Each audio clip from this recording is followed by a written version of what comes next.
खुलुमबाय बे समाव बडलेण्ड इंखं टेलिभिजननि स्टुडियोआव आं मिथिका नार्जारी दिनैनि गाहाय रादाबफ्राव दङ। गुवाहाटीआव सानथामनि हाबाफारिजों Y20 जथुमा जागायबाय। एबिएमसुनि मोननै हानजाया खौसे जाबाय। तुर्कीआव गिख्रंथाव बांग्रिं मावदों। सा 230 बांसिन जिउ खहा आरो गोबां जोखोम। शाह आलम तालुकदारखौ 7 साननि थाखाय जुडिशियेल कास्टडियाव हरबाय। श्रीमन्त शंकरदेव संघनि 92थि बोसोरसालिया जथुमाया जागायबाय। बनसुनि 10थि बोसोरसालिया जथुमाया दिनैनिफ्राय जागायबाय। सेरफांगुरियाव कमतापुर प्रग्रेसिभ पार्टीनि खौरांगिरि मेल। दानिया फैदो आबुं रादाबाव।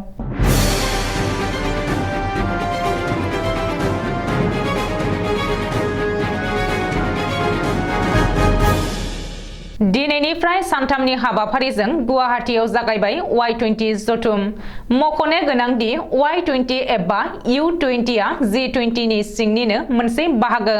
गुवाहाटी IIT आव बे जथुमखौ खुंनाय जादों। बे जथुमाव बुहुमनि गुबुन गुबुन हादरनि थान्दैफोरनि सिगाङाव फरायसाफोराबो गावबा गावनि सानदांथिफोरखौ फोरमायथिनो खाबु मोनगोन।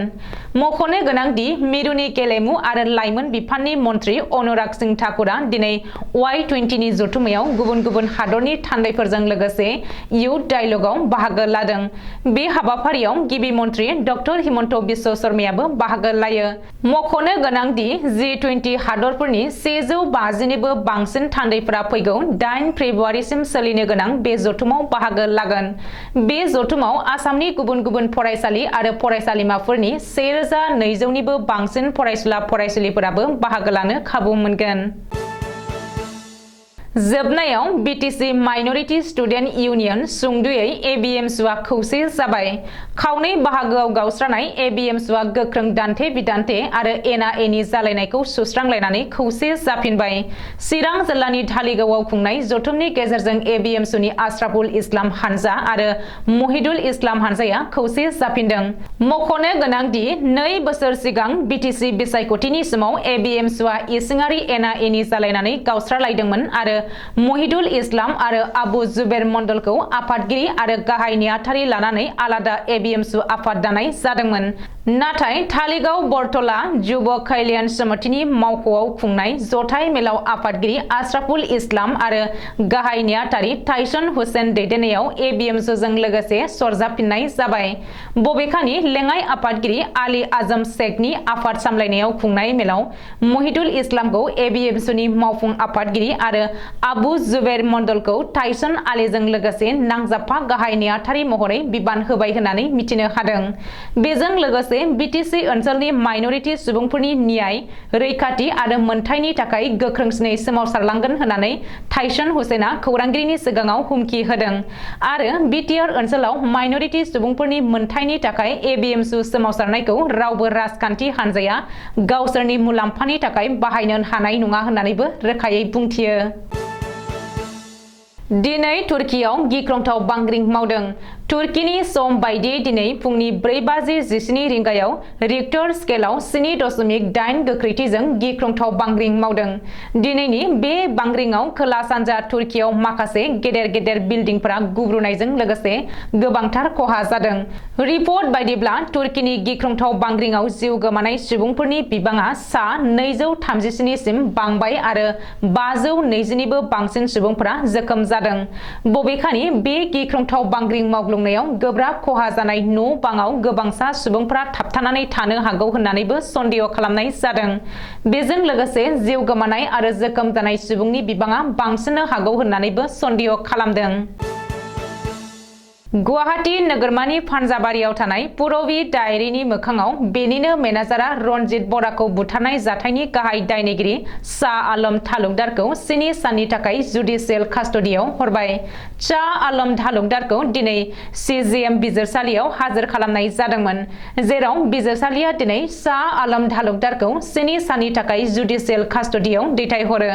मख'नो गोनांदि डायरीनि रांखौ बेंकआव जमा दोननो ओंखारबोनाय समावनो डाकाति पार्टीफोरनि हानजाया रनजित बरानि बेगखौ सिख'नानै लांनो नाजादोंमोन नाथाय रनजित बराया बेगखौ हगारियाव गुलि गावनानै सेनानै लांदोंमोन बे जाथायनि सायाव गुवाहाटी कामरुप रुरेल आरो नलबारि पुलिसा 2 दान जथाय अपारेशन खालामनानै गाहाय दायनिगिरि शाह आलम तालुकदारजों लोगोसे 7 सुबुंखौ हमनो हादों बे बुथारनाय जाथायाव बाहायनाय AS01 AQ4064 नम्बरनि गंसे ग्लेमार बाइकखौबो पुलिसा जब्द खालामनो हादों रनजित बरा बुथारनाय जाथायजों लोब्बा लानानै हमजानाय गुबुन 4 दायनिगिरिफोरखौ फारियै सुजल आली जयादेव महन्त जितुमनि बर्मन आरो हरेन फातगिरि होननानै सिनायथिनो हादों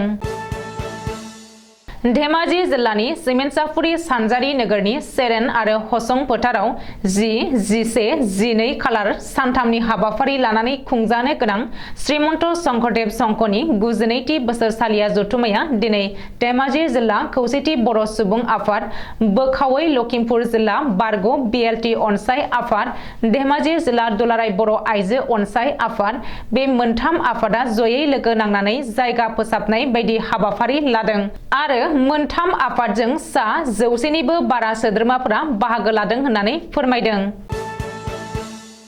बर' माहारियारि फरायसा आफाद एबा बनसुनि 7थि बोसोरसालिया जथुम्माया क'क्राझार जिल्लानि दतमा हारिमु फोथाराव साननैनि हाबाफारि लानानै दिनै 6 फेब्रुआरि समबारनिफ्राय जागायबाय गिबियाव हाबाफारि बायदियै फुंनि 8:30 रिंगायाव गाहाय दरखंखौ बर' माहारियारि फरायसा आफादनि आफादगिरि बनजित मनजिल बसुमतारिया बेखेवनानै होयो बे हाबाफारियाव बाहागो लानो थाखाय बर' रायजो राजाफोरखौ बर' माहारियारि आफादनि आफादगिरि बनजित मनजिल बसुमतारिया बनसुनिफ्राय खावलायहरो मख'नो गोनांदि 2022 मायथाइनि 7 फेब्रुआरि खालि क'क्राझाराव गायसननाय जादोंमोन बे साननिफ्रायनो बर' माहारियारि फरायसा आफादा आलादा बड'लेण्ड रायजो दाबिनायखौ नोजोराव गोग्लैदों आरो बर' हारिनि जेंना जेंगोनानि सायाव खामानि मावबोदों नोजोर होनो गोनांदि बनसुनि मावनो लानाय थांखि आरो नोजोरथिखौ बर' सिनियर सिटिजेन फरामनि गाहाय नेहाथारि अमर सिंह ब्रह्मआ बरायदों आरो बनसुनि आलादा बड'लेण्ड रायजो दाबिनायाव बर' सिनियर सिटिजेन फरामा जेब्लायबो हेफाजाब होगोन होननानै अमर सिंह ब्रह्मआ खौरांगिरिनि सिगाङाव फोरमायथिदों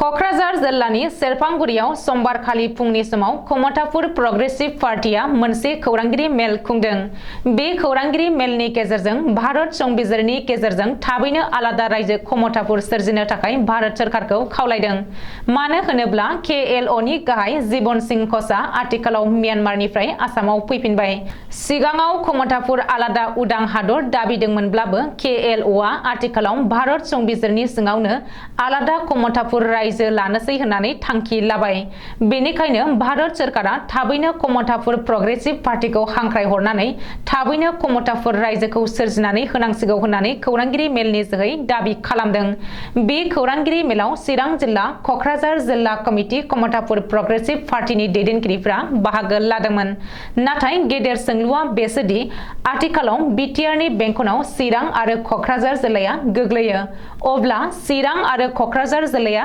BTRआव थागोन ना कमतापुराव थागोन बेयो मोनसे जेंना सोमजिहैनो हागौ